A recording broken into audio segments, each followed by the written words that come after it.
लोकसभा चुनाव के बीच बीजेपी की सहयोगी जेडीएस के मौजूदा उम्मीदवार पल्लव रेवन्ना पर यौन उत्पीड़न का आरोप लगा है। चुनावी रैली में कांग्रेस इस मुद्दे के जरिए बीजेपी पर निशाना साध रही है। कांग्रेस महासचिव प्रियंका गांधी ने असम में धुबरी में एक रैली को संबोधित करते हुए दावा किया कि मोदी सरकार ने पल्लव रेवन्ना को भारत छोड़ने से नहीं रोका।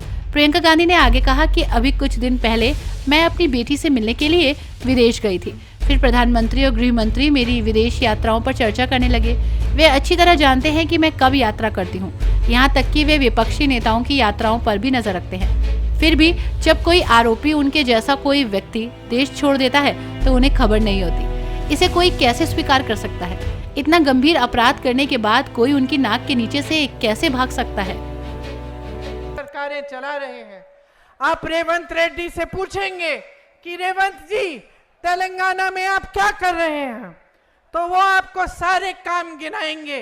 वो कहेंगे कि जो कांग्रेस पार्टी ने गारंटी दी थी चुनाव से पहले, उनको पूरा करने का काम कर रहा हूं। अगर आप आज कर्नाटका के सीएम से पूछेंगे कि आप क्या कर रहे हैं, तो कर्नाटका के सीएम आपको बताएंगे कि जो कांग्रेस ने गारंटी चुनाव से पहले दी, उनको पूरा करने का काम कर रहे हैं। इसी तरह से जहां जहां कांग्रेस की सरकार है, आप वहां के सीएम्स को देखिए और आपको पता चलेगा कि सेवा के लिए समर्पित हैं। लेकिन यहां असम में माफियाओं का राज चल रहा है। भू माफिया, सुपारी माफिया, बालू माफिया, कोयले का माफिया, हर तरफ देखें तो वसूली और माफिया चल रही है। यहां पे सरकार जितने स्कैम करती है, चाहे वो किसान का संपदा स्कैम हो, या पीपीई किट पे स्कैम हो, या फ्लाईओवर का स्कैम हो, चाहे गाय की तस्करी जो खुलेआम हो रही है और कोई रोक नहीं रहा है, ये सारी चीजें चल रही हैं आपके प्रदेश में, लेकिन विकास का काम नहीं हो रहा है, आपका काम नहीं हो रहा है। यहां के सीएम के खिलाफ बड़े बड़े आरोप थे। जब वो कांग्रेस पार्टी में थे तब उनके खिलाफ एक बड़ा आरोप था। जैसे ही वो बीजेपी में शामिल हुए, वो सारे आरोप गायब हो गए। बीजेपी ने एक वॉशिंग मशीन बनाई है, जिसके अंदर जिसको डालो, पहले वो भ्रष्ट कहते हैं, जो भ्रष्ट होता है दूसरी पार्टियों से लाके अपनी वॉशिंग मशीन में डाल के साफ कर देते हैं। तो ये सबसे पहले इन्होंने आपके ही सीएम के साथ किया, और ये मिसाल बन गया पूरे देश के लिए कि एक तरफ ये कहते हैं कि भ्रष्टाचार हो रहा है, और दूसरी तरफ जो भ्रष्ट है उसको अपनी पार्टी में ले लेते हैं, और सारे आरोप सारे के सब थम जाते हैं, ठंडे बस्ते में डाले जाते हैं। यहां पे जो सरकार है उसका ध्यान आप पे नहीं है, अपने बिजनेस पे है। कहां से बिजनेस होगा, कहां से कमाई आएगी, कहां पे कौन सी माफिया चल रही है, उसके साथ साठगांठ करना, यही इस सरकार का काम हो गया है। लेकिन इस बीच आप मुझे बताइए मेरे भाइयों, आपकी कितनी बड़ी बड़ी समस्याएं हैं। आज आप सब यहाँ पे बैठे हैं, मेरे नौजवान साथी यहाँ पे हैं, बताइए कितनों के पास रोजगार है? ऐसे हाथ उठा के बताइए। रोजगार मिला है? नहीं मिला है। किसी को, एक जने को तो मिला होगा, किसी को रोजगार नहीं मिला? बहने, किसी को रोजगार नहीं मिला है, क्योंकि सरकार का पूरा ध्यान अपने स्वार्थ पे है। मंत्रियों का, सीएम का, सबका अपने ही स्वार्थ पे है। हम कैसे कमाएंगे, जनता कैसे कमाएगी, जनता के क्या संघर्ष हैं, कोई इन पर ध्यान नहीं दे रहा है। आज बेरोजगारी इतनी ज्यादा बढ़ गई है, 45 सालों में सबसे ज्यादा बेरोजगारी आज हमारे देश में है। आपको मालूम है 70 करोड़ लोग बेरोजगार हैं, 70 करोड़, 30 लाख खाली पद पड़े हैं। 30 लाख खाली पद केंद्र सरकार में पड़े हुए हैं इतने सालों से, उनको भरा नहीं गया है। जिससे बात करो वो बेरोजगार है। आप सबने मेहनत से पढ़ाया लिखाया, बहुत मेहनत की, कोई खेती करता है, कोई मजदूरी करता है, कोई जॉब करता है, किसी के पास छोटी दुकान है। आप सब क्या चाहते हैं अपने बच्चों के लिए? आप उनको बड़ा बड़ा करके उनके भविष्य को बनाना चाहते हैं, है कि नहीं? पढ़ाते लिखाते किस लिए हैं? पूरी हिम्मत डालते हैं आप कमाई में, ताकि बच्चे बड़े होकर अपनी लाइफ बना पाए, अपनी जिंदगी बना पाए और उनका भविष्य अच्छा हो। लेकिन आज चाहे जितना भी काम आप करें, चाहे परिवार में आप काम कर रहे हैं, महिलाएं चाय के बगान में काम कर रही हैं, पुरुष मजदूरी कर रहे हैं, किसी का कहीं पे जॉब लगा हुआ है, फिर भी कमाई पूरी नहीं हो रही है। ये सच है कि नहीं?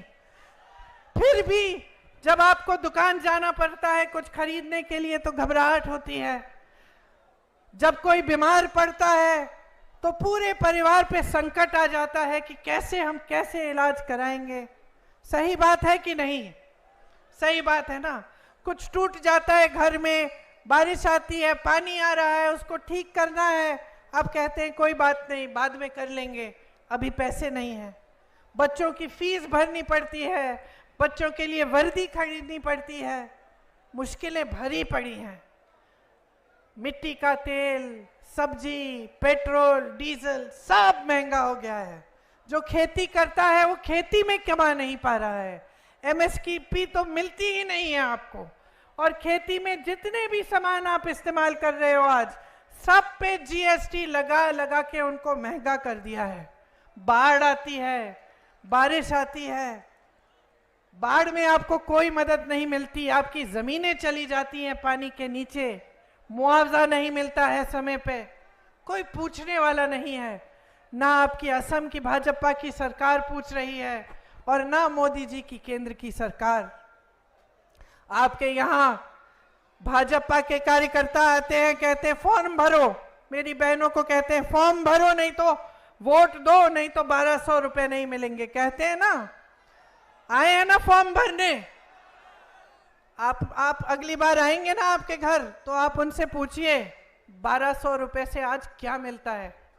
एक सिलेंडर भी नहीं मिलता है, समझे आप? आपको 1200 रुपए देने की बात कर रहे हैं। आज आपको 1200 रुपए में उन्होंने ये स्थिति बना दी है आपकी कि आपको एक सिलेंडर नहीं मिलेगा, कुछ नहीं खरीद पाओगे उस 1200 रुपए में। फिर भी आपके घर आके आपको धमकाते हैं, कहते हैं वोट दो, फॉर्म भरो, नहीं तो 1200 रुपए नहीं मिलेंगे। आपको मालूम है कि कांग्रेस पार्टी की गारंटी है, कांग्रेस पार्टी की गारंटी है कि मेरी बहनें, जो परिवार में सबसे बड़ी महिला है, उसको 8,500 रुपए हर महीने, साल में 1 लाख रुपए आपको मिलेंगे। क्योंकि बोझ आप उठाती हो। मैं महिला हूं, मैं समझती हूं। महिला चाहे बड़े घर की हो, चाहे छोटे घर की हो, चाहे गरीब हो, चाहे बहुत रईस हो, महिला हमेशा समाज का बोझ भी उठाती है और समाज की परवरिश भी करती है। नई पीढ़ी को तैयार करने वाली मेरी बहन मेरी महिला है, सबसे ज्यादा मेहनत करने वाली महिला है। काम पे जाती है, खेती में जाती है, नौकरी करती है, मजदूरी करती है, तो घर आकर बच्चों को देखती है, घर आकर खाना पकाती है, घर आकर सबकी देखभाल करती है। जब तक आप सब सो जाते नहीं हो, जब तक पूरा परिवार चैन से नहीं सोता, तब तक मेरी बहनें नहीं सोती हैं। और इस सरकार में उनके लिए कुछ नहीं है, सिर्फ ऊपरी बातें। मोदी जी कहते हैं हमने महिलाओं के लिए आरक्षण कर दिए। कौन से आरक्षण? 10 सालों के लिए वो आरक्षण सच्चाई ही नहीं होंगे, लेकिन उन्होंने हर जगह इवेंट बनाए, बड़े बड़े मंचों पर गए, उनको माला पहनाया गया, कहा गया कि महिलाओं के लिए वो कर रहे हैं। लेकिन असलियत ये है कि आपको 5 किलो राशन और 1200 रुपए पकड़ाकर ये कहते हैं कि बस चुप रहो, इतना मिलेगा तुम्हें बस और कुछ नहीं मिलेगा। महिलाओं को आत्मनिर्भर करने के लिए, अपने पैरों पे खड़े करने के लिए कुछ नहीं किया। कांग्रेस पार्टी चुनाव में गारंटी दे रही है और चुनाव के बाद देखना, जैसे हमने अपने प्रदेशों में सारे गारंटी लागू किए हैं, हम ये भी लागू करेंगे कि 50% मतलब आधी नौकरियां जितनी भी केंद्र सरकार में है आधी महिलाओं को मिलेगी। ये लोग महिला सुरक्षा की बात करते हैं। आपने देखा होगा कर्नाटका में क्या हो रहा है। इनके पार्टी के साथ लगे हुए लोग, ऐसी हरकतें इन्होंने की हैं, ऐसे अपराध किए हैं, हजारों वीडियो निकले हैं। और क्या पता चला कि जिसने अपराध किया उसके साथ मोदी जी मंच पे खड़े होकर उसके लिए वोट मांग रहे थे। मंच पे खड़े होकर मोदी जी ने कहा कि इनको वोट दीजिए, ये हमारे को इनको जिताइए। वही अपराधी देश से भाग के निकल गया, किसी ने रोका नहीं। बहनों और भाइयों, मोदी जी ने नहीं रोका, उनके अमित शाह जी ने नहीं रोका, उनको निकलने दिया। जहां जहां महिलाओं पे अपराध हुआ है, चाहे हाथरस में यूपी में हुआ, मैं गई थी उस महिला के घर, उसकी मां रो रही थी, उसकी बच्ची 19 साल की थी, उस समय मेरी बच्ची भी 19 साल की थी। उसके साथ सारी गलत हरकतें करके उसको जलाया गया, माता पिता को उसका शव भी नहीं देखने दिया। उसके बाद उन्नाव में ऐसा हादसा हुआ एक महिला के साथ, उसको भी जला दिया गया। ये लोग कुछ नहीं बोले, मोदी जी कुछ नहीं बोले, बल्कि इन्होंने अपराधियों को बचाने का काम करवाया। जहां जहां अपराधी थे सबको बचाया, उनकी रक्षा की गई सरकार से। लेकिन महिला की सुरक्षा के बारे में ये लोग बात करते हैं। ये लोग आकर आपको कहते हैं कि हम महिलाओं की सुरक्षा करेंगे। किस मुंह से करेंगे बहने, किस मुंह से? हाथरस में नहीं की, उन्नाव में नहीं की, मणिपुर में एक जवान की बीवी को निर्वस्त्र करके सबके सामने चलाया गया। सबने वो वीडियो देखा कि नहीं? सबने देखा। मोदी जी ने देखा होगा ना, अमित शाह जी ने देखा होगा ना, तो चुप कैसे हो गए? बचाने नहीं आए, कोई कार्रवाई नहीं हुई, आंख मूंद दी, मुंह इस तरफ फेर लिया। पूरा देश देख रहा था, महिला को बचाने नहीं आए। जहां जहां अपराध हो रहा है वो अपराध होने दे रहे हैं। ओलंपिक की हमारी मेडलिस्ट थी, जब मेडल जीत के आई मोदी जी के घर गई, मोदी जी ने बुलाया उनको चाय पिलाई, उनके साथ फोटो खिंचाई। सारी मीडिया में ने लिखा, देखो मोदी जी के काल में इंडिया मेडल लेके आ रही है ओलंपिक से। जब वही महिला सड़क पे उतरी, जब उसी महिला ने कहा कि मेरे साथ गलत हुआ है, मेरे साथ गलत हुआ है, मोदी जी मेरी मदद कर दीजिए, जो आपकी पार्टी में नेता है उसने किया है, तो मोदी जी ने एक लफ्ज नहीं कहा। वो बच्ची बैठी रही सड़क पे, मैं उस बच्ची से भी मिली, मैंने उससे बात की, उसने कहा मुझे कुछ नहीं चाहिए, मुझे न्याय चाहिए दीदी। लेकिन मोदी जी ने न्याय नहीं दिया, अपने घर से नहीं निकले। वही हालत जो महिलाओं की है, वही हालत किसानों की। किसानों ने आंदोलन किया, मोदी जी अपने घर से नहीं निकले। 600 किसान शहीद हुए, मोदी जी ने एक लफ्ज नहीं बोला, मिले तक नहीं कि उनकी सुनवाई हो जाए, कि वो जो काले कानून किसानों को खत्म करने वाले कानून थे उनको ये हटाएं। आज चाय के बागानों में आप मजदूरी करते हैं। मैं पिछली बार चुनाव में आई थी, मेरे ख्याल से 2 साल गुजर गए होंगे। उस समय से समस्या थी कि आपका जो वेतन है वो बढ़ाया ही नहीं गया। मैं चाय के बागान में गई, महिलाओं से मिली, उन्होंने मुझे अपनी समस्याएं बताया कि कैसे पूरे दिन काम करती हैं, कभी कभी टॉयलेट भी नहीं होता उनके लिए, दूर होता है, उनको जाना पड़ता है चल के, और इतना कम वेतन मिल रहा था। उस समय उनकी मांग थी कि हमारा वेतन बढ़ाया जाए।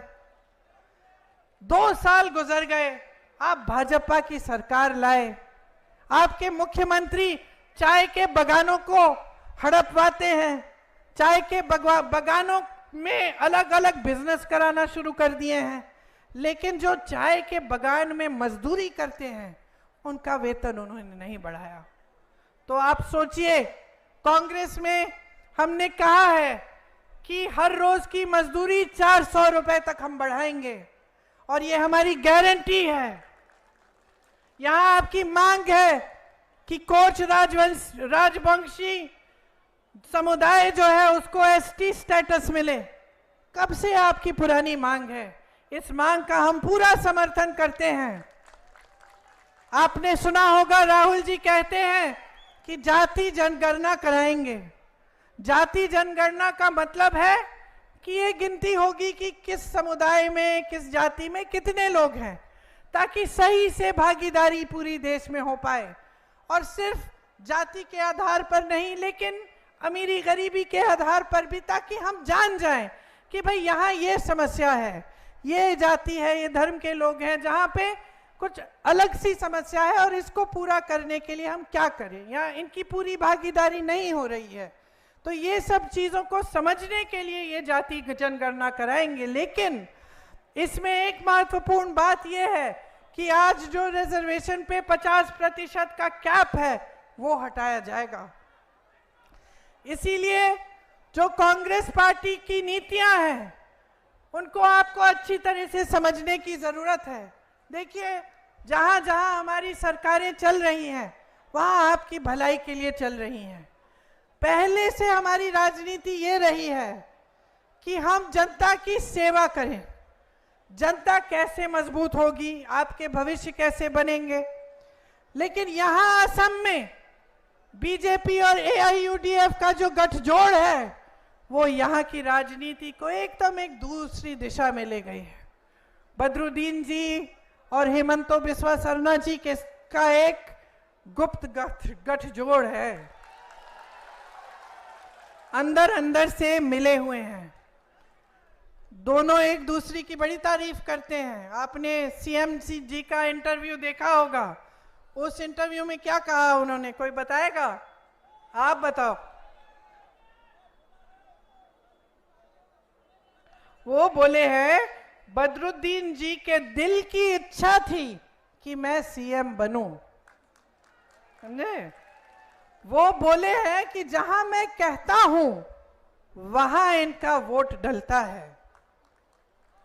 एआईयूडीएफ के जो विधायक हैं उन्होंने बीजेपी के साथ वोट डाला है जब राज्यसभा का मामला था। तो समझिए, आपके सामने ऊपर ऊपर से कुछ और बात हो रही है। ऐसे ही उन्होंने तेलंगाना में भी किया। तेलंगाना में उन्होंने साठगांठ की ओवैसी जी के साथ, ताकि वो कांग्रेस के वोट काटें और बीजेपी जीते। तो इस बात को आप गहराई से समझिए। जहां जहां हम मजबूत हैं वहां बदरुद्दीन जी अपने कैंडिडेट खड़े करके हमारे वोट काटने की कोशिश इसलिए कर रहे हैं क्योंकि वो चाहते हैं कि भाजपा जीते।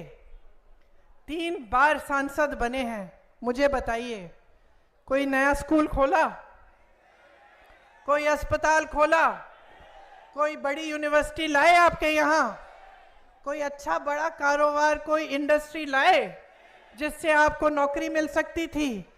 बाढ़ आई, आपके पास आए, आपकी मदद की।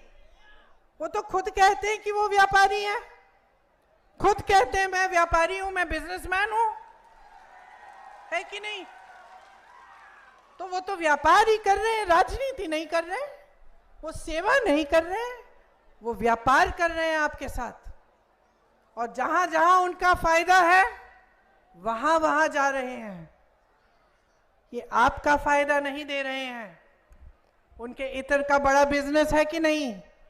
आपको याद है तरुण गोगोई जी के समय अगर की जो पेड़ है उनकी कटाई पे पाबंदी डाली थी, उसकी कटाई बंद की थी। अब फिर से शुरू करा दी है सीएम जी ने। और फायदा किसको हो रहा है? बदरुद्दीन जी की जो इतर की फैक्ट्रियां हैं उसको फायदा हो रहा है, क्योंकि वही वही लकड़ी इत्र में डलती है।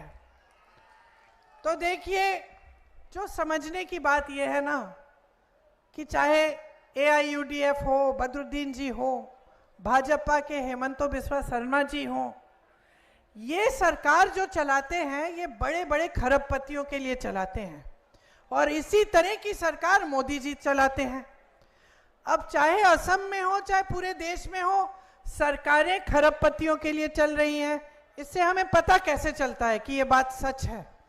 क्योंकि आप आज देखिए, देश का लोहा पहले सरकार देखती थी, अब देश का सारा लोहा एक बड़े खरबपति को दिया जा रहा है जो इनके दोस्त हैं, मोदी जी के दोस्त हैं, बिस्वा शर्मा जी के भी दोस्त हैं। कोयला इनको दिया जा रहा है, बिजली खरबपतियों को, सड़कें खरबपतियों को, हवाई अड्डे सारे बड़े बड़े खरबपतियों को, बंदरगाह सारे बड़े बड़े खरबपतियों को, सारे हाईवे। ये किसकी संपत्ति थी? ये मोदी जी की संपत्ति थी कि ये दे रहे अपने दोस्तों को? ये बिस्वा शर्मा जी की संपत्ति थी? बदरुद्दीन जी की संपत्ति थी?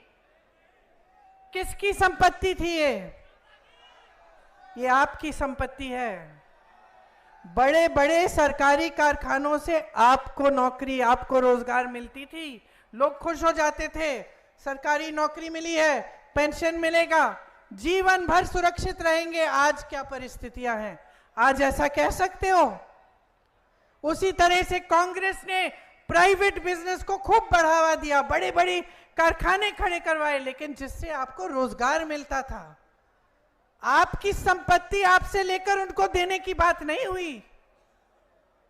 16 लाख करोड़ रुपए, 16 लाख करोड़ रुपए माफ किए हैं सिर्फ कुछ गिने चुने बड़े बड़े उद्योगपतियों के मोदी जी ने। सोचिए, 16 लाख करोड़ रुपए से क्या क्या नहीं हो सकता था। यहां कितने कारखाने बन जाते, आपके स्कूल बन जाते, आपको रोजगार मिल जाते, आपकी सड़कें, आपके घर में पानी, जो बाढ़ आती रहती है उसको रोकने का कोई इंतजाम बन जाता।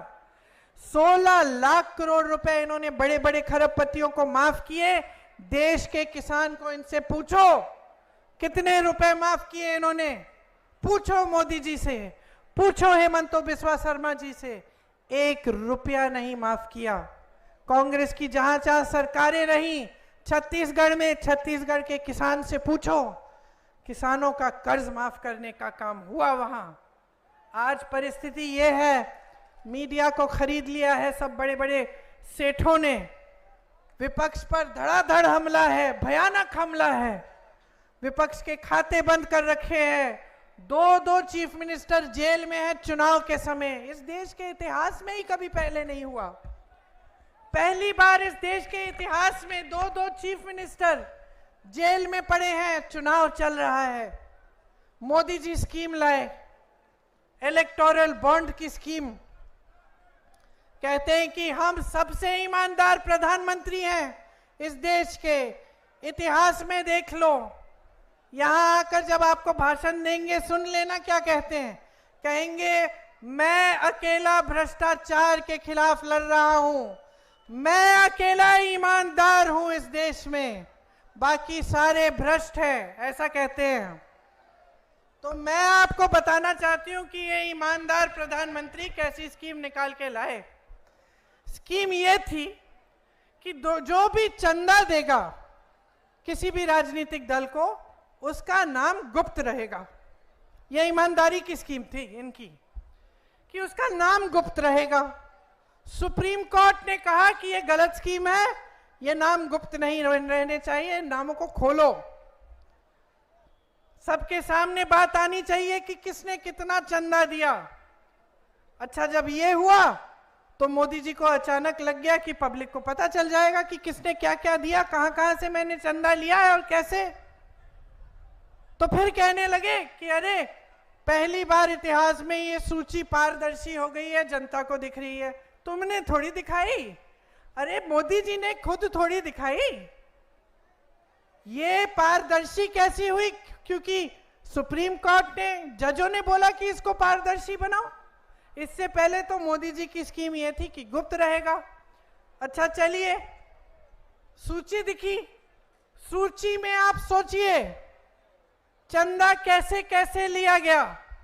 छापा मारा, चंदा लिया, छापे बंद, केस डाल दिया किसी बड़े व्यापारी पर, भयानक केस डाला, एजेंसियां डाल दी उसके पीछे, चंदा लिया, केस बंद। गुजरात में जो पुल गिरा था याद है आपको? बहुत लोग उसमें बह गए थे। जिसने पुल बनाया उसने चंदा दिया है मोदी जी को। कोविड की वैक्सीन सबको लगी ना? कोविड की वैक्सीन पूरे देश में मोदी जी की फोटो के साथ लगी, बाकायदा मोदी जी की फोटो के साथ आपको सर्टिफिकेट मिलती थी।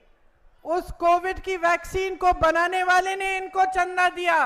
आज क्या बाहर निकला है, मैं पढ़ रही थी अखबारों में कि उस वैक्सीन में भी कुछ है कि 1 या 2% लोग उससे बीमार भी पड़ सकते हैं। तो आप सोचिए कि कितना बड़ा भ्रष्टाचार किया और भ्रष्टाचार की स्कीम बना दी, और ये आके आपके सामने कहते हैं कि ये सबसे ईमानदार है, कि इनसे ईमानदार कोई इनसे पहले कोई नेता ही नहीं रहा। आपको मालूम है, कोई बताएगा कि आज भारत में सबसे अमीर राजनीतिक दल कौन सा है? भाजपा, बीजेपी 10 सालों से सत्ता में रहे हैं। बार बार कहते रहते हैं 70 साल से कांग्रेस ने नहीं किया। हाँ, कांग्रेस ने 70 सालों में इतना पैसा नहीं कमाया जितना इन लोगों ने कमाया है। 10 सालों में ही, मात्र 10 सालों में देश और दुनिया की सबसे अमीर पार्टी बन गए। कैसे? इनके जिलों में देखो कितने बड़े बड़े दफ्तर हैं, पूरी इमारतें हैं। इनके लिए जो भी काम करता है वो वेतन पे रखते हैं। हमारे कांग्रेस के कार्यकर्ता यहाँ खड़े हैं, सेवा दल के कार्यकर्ता, इनसे पूछो, मुफ्त में काम करते हैं देश के लिए, देश की सेवा करते हैं। और ये लोग आपसे कहते हैं कि हम लोग भ्रष्ट हैं और ये ईमानदार, ये पाक हैं। जिस भ्रष्ट इंसान को लेना चाहते हैं ले लेते हैं, अचानक वही इंसान साफ और पाक बन जाता है। अहंकार इनका इतना बढ़ गया है, बहनों और भाइयों, इनको सच्चाई बताने वाला कोई बचा ही नहीं है। हमने देखा है अपने जीवन में बहुत प्रधानमंत्रियों को, सत्ता को देखा है, घर में देखा है। आप तो जानते ही हैं सत्ता में क्या होता है। कौन लोग आसपास आ जाते हैं? चमचे आते हैं कि नहीं, है ना? सबसे पहले चमचे, फिर झूठ बोलने वाले, सच्चाई नहीं बताएंगे। बाहर अंधेरा है बोल देंगे उजाला है कि नहीं? और जब इतनी सत्ता होती है और इतना अहंकार होता है, और जब नेता सब में भय फैलाता है, डर फैलाता है, तब तो और भी, तब तो किसी की हिम्मत ही नहीं होती। अब आपकी ये स्थिति है, महंगाई है, बेरोजगारी है, किसान पिस रहा है, महिलाओं के लिए कोई रास्ता नहीं है आगे बढ़ने का। कोई बता भी रहा है मोदी जी को?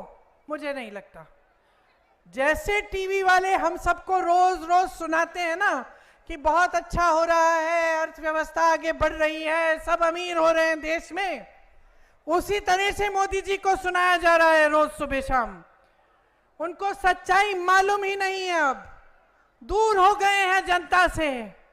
जैसे अहंकारी नेता होते हैं, पुराने जमाने में अहंकारी राजा होते थे, उनको कोई समझ नहीं है कि जनता का क्या संघर्ष है, बहनें क्या संघर्ष कर रही हैं, किस तरह से परिवार को आगे चला रहे हैं, आज कोई समझ नहीं है। सुनिए, लचित बोरफुकन जी की जो असमिया गौरव के प्रतीक हैं, उनकी एक मूर्ति यहां बनी 125 फुट ऊंची। आपने सुना है मोदी जी इतने अहंकारी हो गए हैं कि अपनी मूर्ति बनवा रहे हैं किसी व्यापारी से और चाहते हैं कि ये उससे भी बड़ी हो। सोचिए, इतना अहंकार बढ़ गया है, इतना अहंकार बढ़ गया है कि आज इनके नेता संविधान को बदलने की बात कर रहे हैं। संविधान को बदलने का मतलब क्या है? गांव-गांव में यहां इनके जो उम्मीदवार हैं, जो मंत्री हैं, इन्होंने बयान दिए हैं और बयान में कहा है इस बार भाजपा को जिताओगे तो संविधान बदल डालेंगे। अब आप सोचो, ये जो आप यहां खड़े हैं इस चुनावी सभा में, दूर दूर से आए हैं मेरी बातों को सुनने के लिए। क्यों आए हैं? आपको अपने भविष्य की चिंता है ना? आप जान रहे हो कि आपका वोट डलने जा रहा है।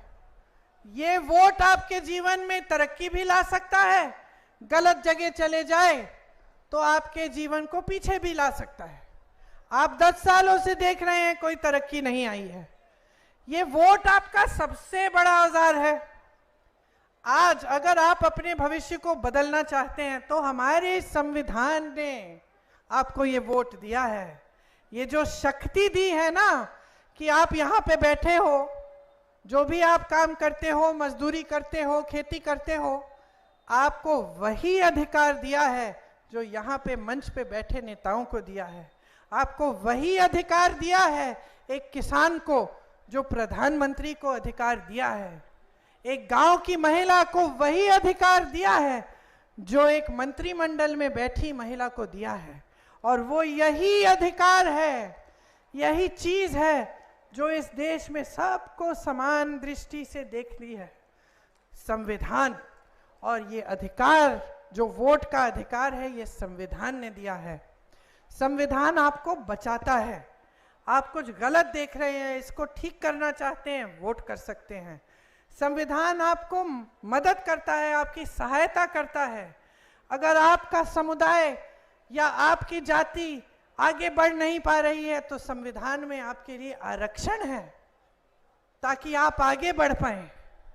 आज इसी संविधान को बदलने की बात, इस संविधान को जिसके लिए असम के महापुरुष, पूरे देश भर के महापुरुषों ने अपना जीवन दिया, जिसके लिए लड़े, ये स्वतंत्रता आंदोलन जो 100 सालों से चला, जब से 100 सालों से, जब से ब्रिटिश यहां थे, तब से आस्ते आस्ते आंदोलन शुरू हुआ, चला, अंत में हमें आजादी मिली, लोगों ने त्याग किया इस संविधान को बनाने के लिए। इस संविधान को बनाने के लिए डॉक्टर अंबेडकर जैसे महापुरुष, महात्मा गांधी जैसे महापुरुष लड़े, जवाहरलाल नेहरू लड़े। और आज ये लोग, इनका अहंकार इतना बढ़ गया है कि ये कह रहे हैं हमारी मूर्ति श्री लचित बोरफुकन की मूर्ति से बड़ी बनाओ, हम संविधान को बदलेंगे। ये संविधान इनका थोड़ी है कि ये बदल सकते हैं। ये संविधान इस देश का है, ये संविधान आपका है। जिस तरह से आपकी संपत्ति किसी बड़े खरबपति को पकड़ा रहे हैं, उस तरह से आज ये कहने लगे हैं कि आपका ये संविधान वे बदल डालेंगे, जब जी चाहे कुछ भी ले आएंगे। तो कौन रोकेगा इनको? कौन रोकेगा? अगर फिर से इनकी सरकार आई तो जाने क्या कर डालेंगे। कोई पूछ नहीं रहा है, मीडिया सच्चाई दिखा नहीं रही है। तो अगर आप जागरूक नहीं बनेंगे, अगर आप चुनाव में ये डिमांड नहीं करेंगे, ये मांग नहीं उठाएंगे कि जो नेता आपके सामने आता है भाषण देने के लिए, मेरी तरह जो मंच पे खड़ा है, वो आपकी बात करे, आपके विकास की बात करे, जब बाढ़ आएगी क्या करेगा वो बात करे, आपके लिए स्कूल कब बनाएगा वो बात करे, तो बदलाव कैसे आएगा मेरे भाइयों, मेरे बहनों? कैसे आएगा बदलाव अगर आप जागरूक नहीं होंगे? ये देश आपका है, समझ लीजिए। इस देश को बचाने का सबसे बड़ा काम, सबसे बड़ी जिम्मेदारी आपकी है, हमारी है। हम लड़ रहे हैं, सड़कों पे लड़ रहे हैं, प्रदेश प्रदेश में लड़ रहे हैं। राहुल जी चल रहे हैं कन्याकुमारी से कश्मीर, आपकी लड़ाई लड़ रहे हैं। हम नहीं चाहते कि ये देश टूटे, हम नहीं चाहते कि इस देश के संविधान में जो हक आपको दिए गए हैं, जिसके लिए आपके पूर्वज लड़े, उन हकों को कमजोर किया जाए। हम चाहते हैं कि जनता मजबूत बने, कि जैसे जनता के लिए सरकारें बनती थी उसी तरह से आपको एक सरकार मिले जो आपके लिए काम करके दिखाए। आपके सामने ये नेता आते हैं, मोदी जी खास तौर से कैसी कैसी बातें करते हैं। ये चाहते हैं कि हर चुनाव को हिंदू मुसलमान बनाया जाए, किसी ना किसी तरह से यही इनका प्रयास रहता है। ये चाहते हैं कि चुनाव में आपके जज्बात उभरे, ताकि किसी का वोट इधर किसी का वोट उधर जाए। ये चाहते हैं कि जो आपको विरासत में मिला, जो आपकी संपत्ति है, वो जब ये बड़े बड़े खरबपतियों को दे दें तो आपको पता भी नहीं चले। ये आके बातें करते हैं कि आपके मंगलसूत्र को एक्सरे से कांग्रेस पार्टी ढूंढ के निकाल के किसी और को देने वाली है। बताइए, 70 सालों के लिए कांग्रेस की सरकार रही, 70 सालों के लिए हम स्वतंत्र रहे हैं, और उन 70 सालों में 55 सालों के लिए कांग्रेस की सरकार रही। किसी ने आपके मंगलसूत्र, आपका सोना आपसे छीना? किसी ने आपसे कुछ लिया, लूटा? कोई आपके घर में एक्सरे मशीन लेकर आपके गहनों को ढूंढने की कोशिश कर रहा था उन 55 सालों में? उन 55 सालों में आपको क्या नहीं मिला, ये आप जानते हैं। आप जानते हैं कि उन 55 सालों में कितनी बड़ी, कितनी एकड़ जमीन इंदिरा गांधी ने गरीबों को लौटाई। जानते हैं कि नहीं जानते हैं? जमीनों के पट्टे कितने लोगों को मिले कांग्रेस की सरकार में? मोदी जी जब यहां आएंगे ना, उनसे पूछिए उन्होंने अडानी जी को कितने एकड़ जमीन, इस देश की जमीन मुफ्त में दिया है। देखते हैं जवाब दे सकते हैं कि नहीं। 70 सालों में बैंकों का राष्ट्रीयकरण किया गया। इनसे पूछिए नोटबंदी करके इन्होंने क्या हालात बनाई देश की। आपको बताया कि आप देश के लिए लाइन में खड़े हो रहे हो, बैंक में पैसा लौटाओ, काला धन सफेद हो जाएगा।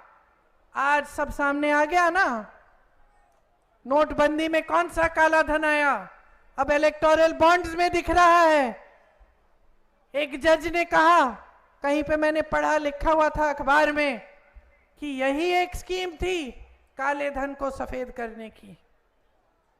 समझ रहे हैं आप? कांग्रेस ने बैंकों का राष्ट्रीयकरण किया और इन्होंने नोटबंदी की। उन्हीं बैंकों से 16 लाख करोड़ बड़े उद्योगपतियों को दे दिया, आपको कुछ नहीं दिया। अनाज उत्पादन में कांग्रेस ने मेहनत करके देश के किसानों को आगे बढ़ाकर देश को आत्मनिर्भर किया। इनसे पूछिए आज देश का किसान टूट क्यों गया है। इनसे पूछिए कि इन्होंने कितने कोल्ड स्टोरेज अडानी जी को दे रखे हैं। हरित क्रांति, श्वेत क्रांति कांग्रेस की सरकारें लाई। इनसे पूछिए कौन सी क्रांति लाए हैं? नफरत की क्रांति लाए हैं? कौन सी क्रांति लाए हैं देश में? मनरेगा कांग्रेस ने बनाया, शिक्षा का अधिकार, जिसका मतलब था कि हर बच्चे को शिक्षा मिलना उस बच्चे का अधिकार है। भोजन का अधिकार, ये जो 5 किलो राशन आपको पकड़ा रहे हैं, ये अधिकार किसने बनाया? कांग्रेस पार्टी ने कहा कि हर देशवासी को अधिकार है, उसको खाना मिलना चाहिए, राशन मिलना चाहिए। छत्तीसगढ़ में कांग्रेस की सरकार 35 किलो राशन दे रही थी। भाजपा की सरकार आई, काट के 5 किलो कर दिया।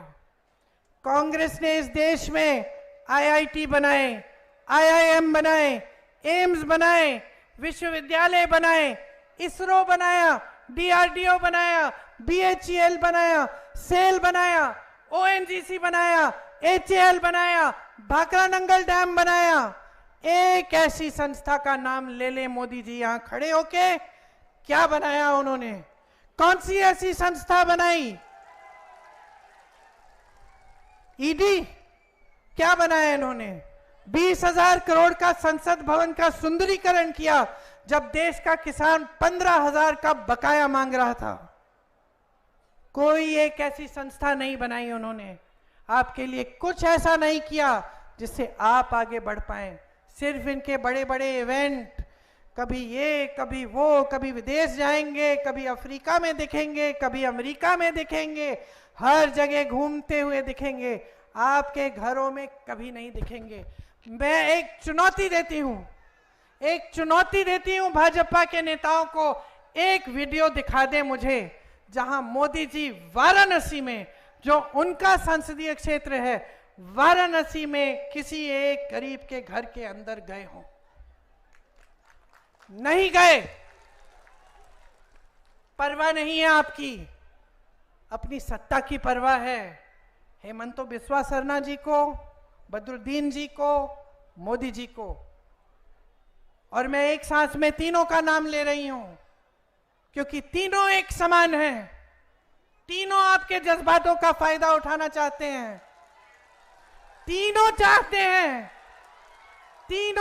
हैं कि ये चुनाव हर चीज पे लड़ा जाए, लेकिन आपकी समस्याओं को हल करने की बातों पे ना लड़ा जाए। तीनों ये चाहते हैं कि उनकी अपनी तरक्की हो, आपकी तरक्की नहीं हो। तीनों अपना स्वार्थ साधते हैं। तो मैं आज आपके सामने इसलिए आई हूं, आपको कहने के लिए, समय आ गया है मेरी बहनों, मेरे भाइयों, अपना स्वार्थ साधो। समझे आप? अपना स्वार्थ साधो।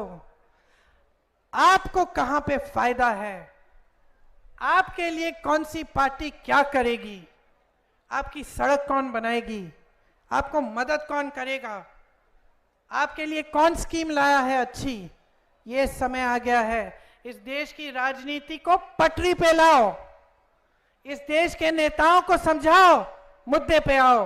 प्रधानमंत्री जी को बताओ हमारे मुद्दों पे चर्चा होनी चाहिए। प्रधानमंत्री जी मुद्दे पे आइए, बताइए आपने 10 सालों में क्या किया है। 70 सालों की रट छोड़िए, आपने 10 सालों में हमारे लिए क्या किया है और आगे के 5 सालों में आप क्या करने जा रहे हैं।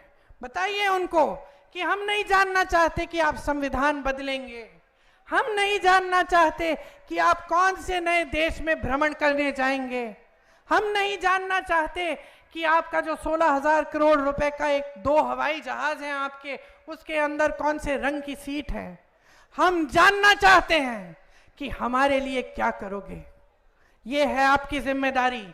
आज मैं यहां खड़े होकर आपको कह रही हूं कि आज अगर आपने अपनी जिम्मेदारी नहीं समझी, आज अगर आप ये बात गहराई से नहीं समझे कि ये चुनाव आपके मुद्दों पे लड़ा जाना चाहिए, महंगाई पे लड़ा जाना चाहिए, रोजगार पे लड़ा जाना चाहिए, तब ये देश एकदम गलत दिशा में चलता चले जाएगा और उसको पीछे खींचने का कोई नहीं होगा।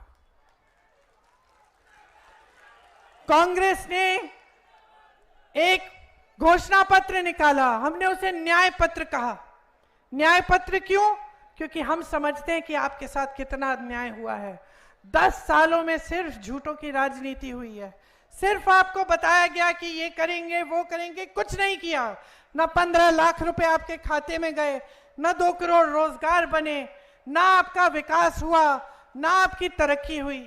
कांग्रेस पार्टी साफ कह रही है 30 लाख पद खाली हैं इनकी सरकार में, हम गारंटी देके कह रहे हैं इन पदों को हम भरेंगे। अग्निवीर जैसी स्कीम लाए ये लोग, ताकि जो सेना में जाता था वो भी सुरक्षा, उसकी भी सुरक्षा अब नहीं है, वो भी सुरक्षित नहीं रह सकता, 4 साल की नौकरी करके घर आकर बेरोजगार होगा।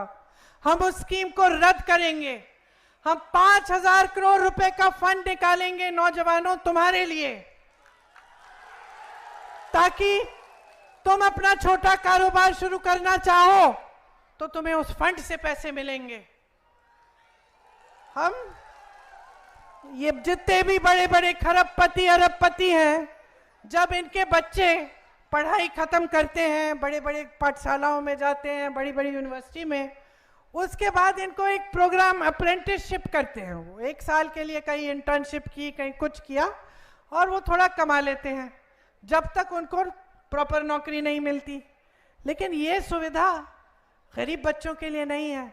हम इस देश में पहली बार हम एक ऐसी सुविधा लाना चाहते हैं जहां जब आप अपना एजुकेशन खत्म करते हैं, स्नातक पास होते हैं, तब से आपको एक अप्रेंटिसशिप का प्रोग्राम में डाला जाएगा, जिससे 1 साल में आप कम से कम 1 लाख रुपए कमा पाएंगे। आप शिक्षा के लोन लेते हैं,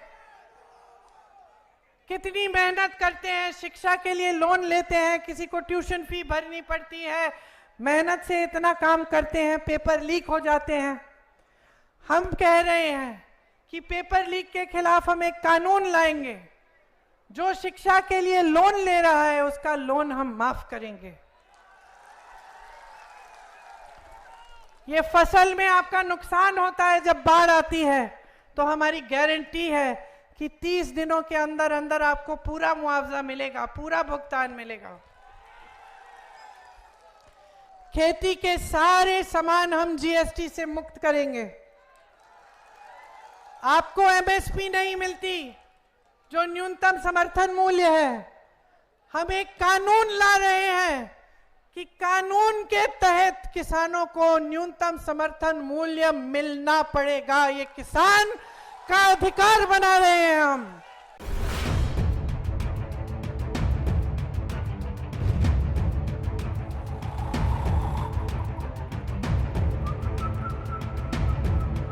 हर बड़ी खबर का असली एड्रेस है खबरनामा, इसलिए हर न्यूज अपडेट के लिए सब्सक्राइब करें और फॉलो करें खबरनामा, और इस वीडियो के लाइक बटन को प्रेस कर इस वीडियो पर कमेंट के जरिए अपनी राय देना ना भूलें।